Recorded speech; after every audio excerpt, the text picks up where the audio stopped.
దేవునికి స్తోత్రము.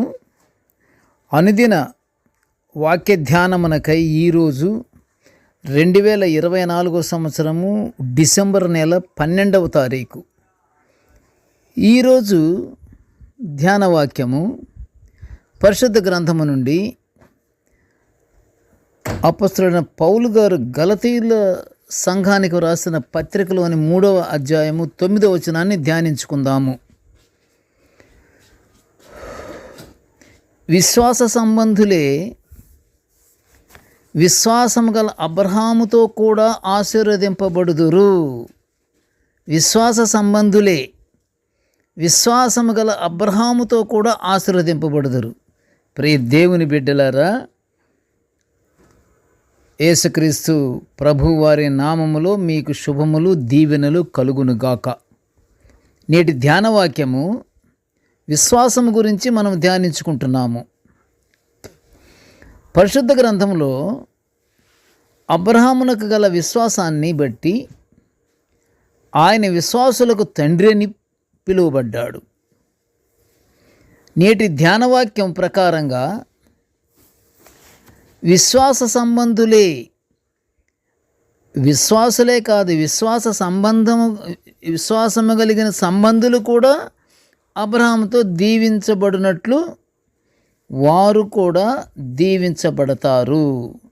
అబ్రహాము దీవించబడినట్లు వారు కూడా దీవించబడతారు. ప్రియ దేవుని బిడ్డలారా, అబ్రహాము విశ్వాసం వలన దేవుడు అబ్రహాముని ఎన్నుకున్నాడు. కాబట్టి అబ్రహాము సంతతి వారు దేవుని పిల్లలు అని పిలువబడినట్లు పరిశుద్ధ గ్రంథము సెలవిస్తుంది. మరి అబ్రహాము సంతతి వారంతా దేవుని పిల్లలే కదా. మరి అంటే ఎలాగా? విశ్వాస సంబంధులందరూ విశ్వాసం గల అబ్రహాముతో కూడా ఆశీర్వదింపబడతారన్నారు కదా ఈ వాక్య ప్రకారంగా. కనుక పరిశుద్ధ గ్రంథము సెలవిచ్చిన ప్రకారంగా అబ్రహాము సంతతి వారు దేవుని పిల్లలని పిలువబడ్డారు. దేవుని పిల్లలు ఎవరయ్యంటే అబ్రహాము సంతతి వారు. విశ్వాసము వలన దేవుని కుమారులై ఉన్నారని అపొస్తలుడైన పౌలు గారు గలతీయుల సంఘానికి రాసిన పత్రిక 3వ అధ్యాయం 26లో కూడా చూడగలము. విశ్వాసము కలిగి ఉండుట ఎంత దీవెనకరమో మనము దీన్ని బట్టి పూర్తిగా అర్థమవుతున్నది. అవునా కాదా? మత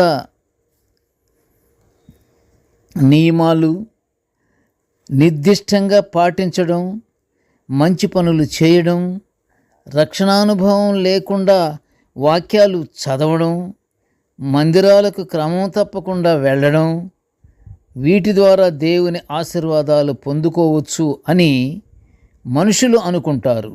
కానీ ప్రియ దేవుని బిడ్డలారా, పరిశుద్ధ గ్రంథం సెలవిస్తున్న మాట విశ్వాసం ఉంచుట ద్వారానే ఆశీర్వాదం కలుగుతుందని మనము వింటున్నాము.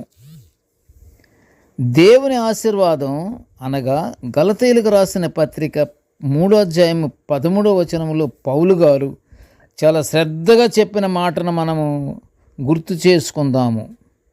ఆనాడు అబ్రహాము దేవుని నుండి పొందిన ఆశీర్వచనము యేసుక్రీస్తు ద్వారా అన్యజనులకు కలుగుటకై క్రీస్తు ప్రభు మన కోసం శాపమై మనలను ధర్మశాస్త్రము యొక్క శాపము నుండి విమోచించాడు.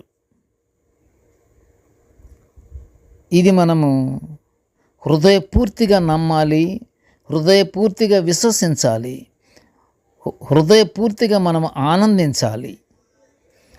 అబ్రహాము కూడా ఆశీర్వచనము యేసుక్రీస్తు ద్వారానే పొంది ఉన్నాడు. యేసు ప్రభు వారి శిలువ మరణము వలన అబ్రహాముకే కాదు, అబ్రహాములాగా విశ్వసించిన అన్ని జనులకు కూడా ఆశీర్వచనం కలుగుతుంది. చూసారా ప్రియ దేవుని బిడ్డలారా, మనము విశ్వాసమును కలిగి దేవునికి మన జీవితాలను అప్పచెప్పుకుంటూ ఆయన్ని మహిమపరుచుకుంటూ నిత్యము స్తుతి స్తోత్రములతో దేవునికి ప్రార్థనలు మనం చేసుకుంటూ మనము పరలోక ఆశీర్వాదాలు పొందుకుందాము. ప్రార్థన చేసుకుందాము. కృపగల తండ్రి, జీవము గల నాయన, నీకు స్తోత్రములు అయ్యా. నీ యొక్క దివ్యమైనటువంటి వాక్యాలను మేము నిత్యము ధ్యానించుకునే ఈ గొప్ప భాగ్యాన్ని మాకు అనుగ్రహించినందుకు నీకు ఘనమైన స్తోత్రములు తండ్రి. ప్రభువా, నేటి ధ్యాన వాక్యమును వినుచున్న ప్రతి బిడ్డను ఆశీర్వదించయ్యా. ఇదిగో తండ్రి, మేమందరము తండ్రి నీ బిడ్డలముగా ఉండులాగున తండ్రి మమ్మలను ఆశీర్వదించయ్యా. అపవాది క్రియలకు కానీ అపవాది నీడ కానీ మా మీద పడకుండా నీ పరిశుద్ధాత్మని ద్వారా తండ్రి మమ్మలను నీ యొక్క కృపలో మమ్మలను ఆదరించమని వేడుకొనుచుంటున్నాము తండ్రి. ప్రభువా, నిన్ను మేము ఎంతో మేము ఘనపరుచుకునే భాగ్యాన్ని మాకు అనుగ్రహించయ్యా. మేము పూర్తి విశ్వాసము కలిగి దేవానికి స్తోత్రములు తండ్రి.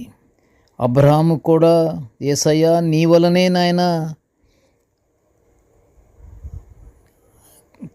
కలిగినటువంటి గొప్ప ఆశీర్వచనము తండ్రి, మేము కూడా దేవా మేము అట్టి ఆశీర్వచనము పొందుకునే భాగ్యాన్ని మాకు అనుగ్రహించమనియు మేము పూర్తిగా తండ్రి యేసు ప్రభువు వారి యొక్క జననము, మరణము, పునరుద్ధానమును తండ్రి హృదయపూర్తిగా విశ్వసించి నీ పరలోక ఆశీర్వాదాలు, నీ పరలోక ఆశీర్వాదాలు తండ్రి మేము పొందుకునే భాగ్యాన్ని మాకు అనుగ్రహించమని ఈ మనవులన్నీ యేసయ్య పుణ్య నామమున వినయముగా వేడుకొంచుంటున్నాము తండ్రి. ఆమెన్. దేవుడు మనల్నందరినీ బహుగా దీవించుగాక. ఆమెన్.